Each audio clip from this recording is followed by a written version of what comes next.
ভারত চায় না জুলাই সনদের আইনি ভিত্তি দিতে, তাহলে আপনারা কি ভারতের আশা এবং আকাঙ্ক্ষার প্রতিফলন ঘটাচ্ছেন? আমরা অবশ্যই দাবি করব জুলাই সনদের আইনি ভিত্তি দিতে হবে।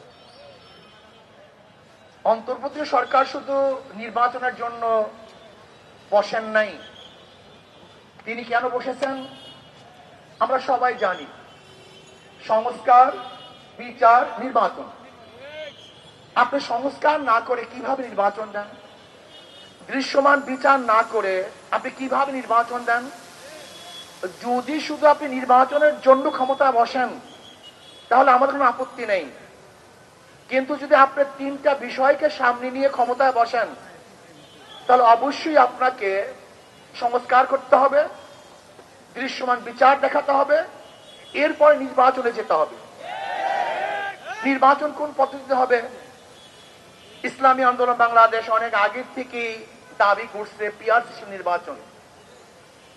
2008 ইসাই সালের নির্বাচন ইশতেহারে ইসলামী আন্দোলন বাংলাদেশে স্পষ্ট ঘোষণা করেছেন যে পিআর সিস্টেমে নির্বাচন দিতে হবে। পিআর সিস্টেমে নির্বাচনের ফায়দা কি, উপকারিতা কি, এ বিষয় ইতিমধ্যে আমার মনে হয় জনগণ বুঝে ফেলছে, জেনে গিয়েছে। এমনকি বর্তমান জরিপে দেখা যায় 80% জনগণ পিআর এর পক্ষে। পিআর এর বিপক্ষে কিছু নাই তাই বলবো না। যদি আপনারা মনে করেন যে ঐক্যমত্য কমিশনে আপনার সিদ্ধান্ত বুঝতে না পারেন, সহজ কথা, আপনার গণভোট দেন, রেফারেন্ডাম দেন। যদি জনগণ পিআর সিস্টেম নির্বাচনের পক্ষে থাকে তাহলে আমরা অবশ্যই দাবি করতে পারি, আর যদি জনগণ পিআর সিস্টেম নির্বাচন না চায় তাহলে আমরা দাবি করব না।